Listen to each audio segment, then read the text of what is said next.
It was a hot summer day when four college students, Alex, Emily, Michael, and Sarah, decided to take a road trip across the country. They had planned to visit several national parks and explore the beauty of nature, but little did they know that their trip would turn into a nightmare.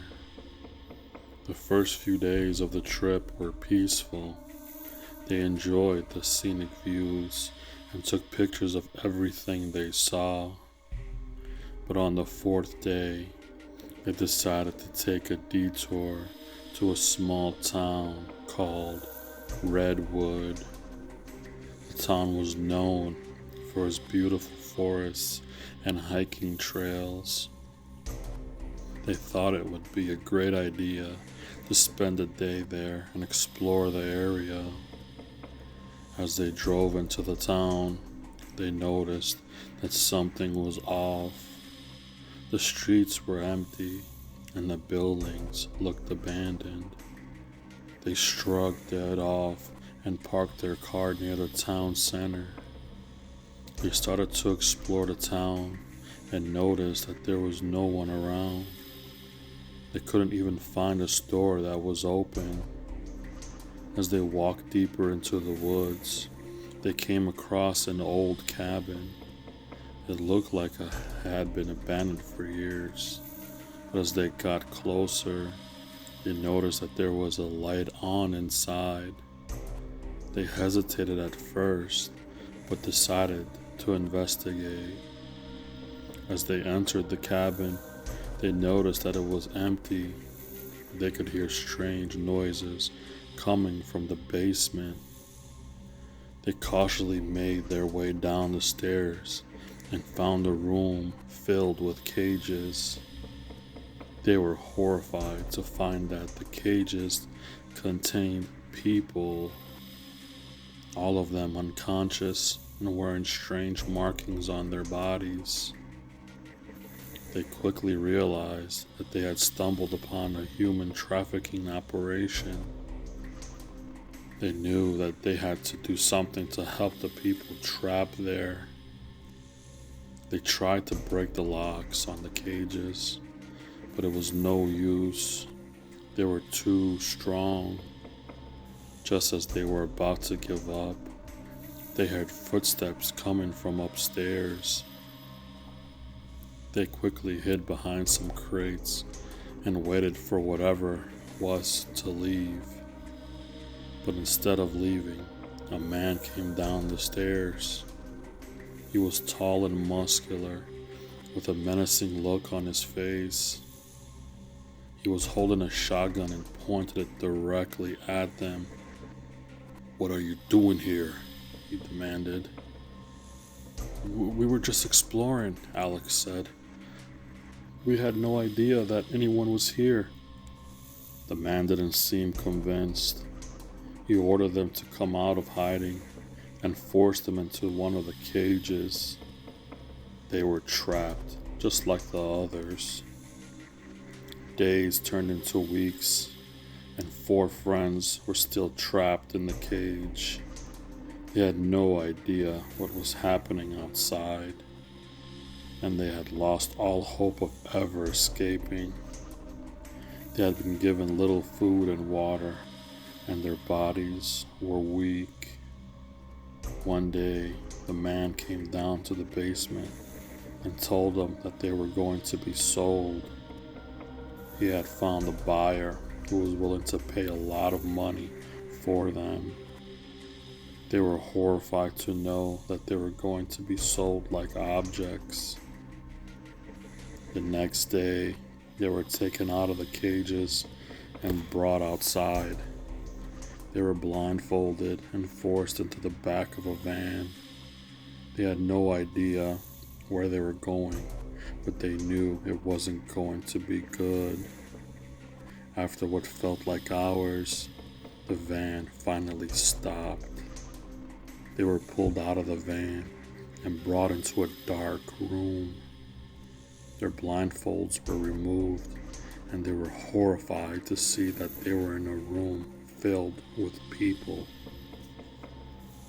As the four friends looked around the room, they realized that they were in a room filled with wealthy buyers who were bidding on them like they were objects. The buyers were discussing their features, their strengths, and their weaknesses as if they were buying livestock. Alex, Emily, Michael, and Sarah were horrified and felt like they were in a nightmare. They had never imagined that they would be in a situation like this. They were trapped and powerless.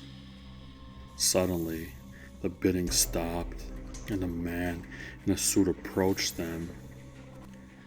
"Congratulations, you have been sold," he said with an evil grin on his face.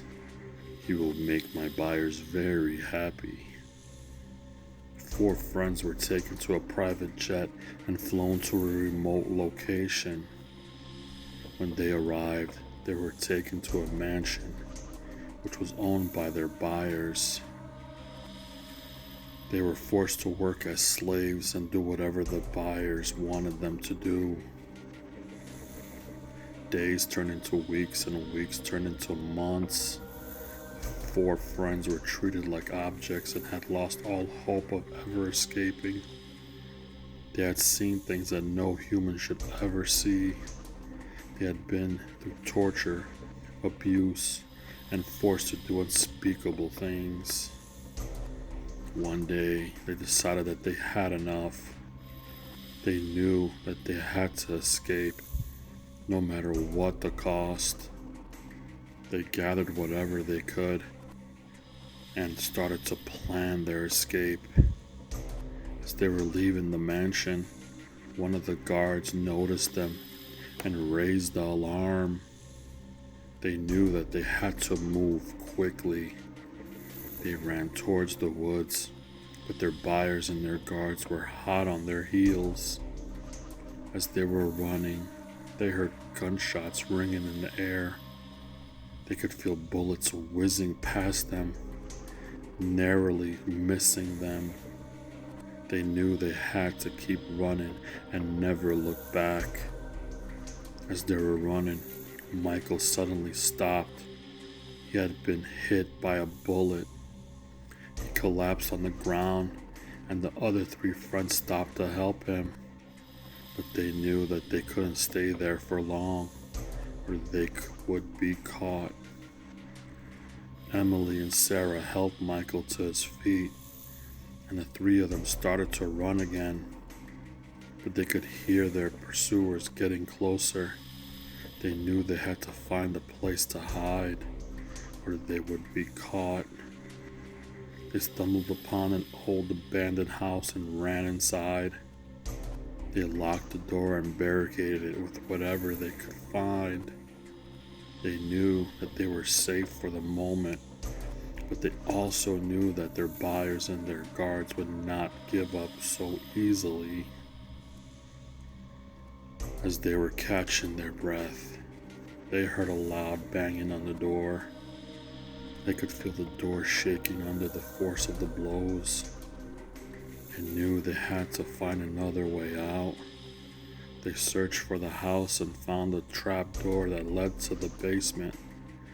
They quickly opened it and started to climb down. But as they were climbing down, they heard a gunshot. They knew that one of them had been hit. They reached the bottom of the basement. They realized that Michael had been hit again. He was bleeding heavily, and they knew that he was not going to make it. As they were trying to help Michael, they heard the door upstairs being forced open. They knew that their pursuers had found them. They could hear footsteps coming down the stairs. The three friends huddled together, waiting for the inevitable. They knew that they were going to die. Then, one of their friends found a door that leads to the upstairs. They ran upstairs there was a third floor attic, and there was no escaping there. There was nowhere else to go, and they knew they couldn't go back to that torture that they were living.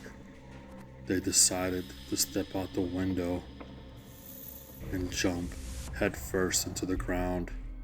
So they held hands and said their goodbyes and made that final jump headfirst to their demise.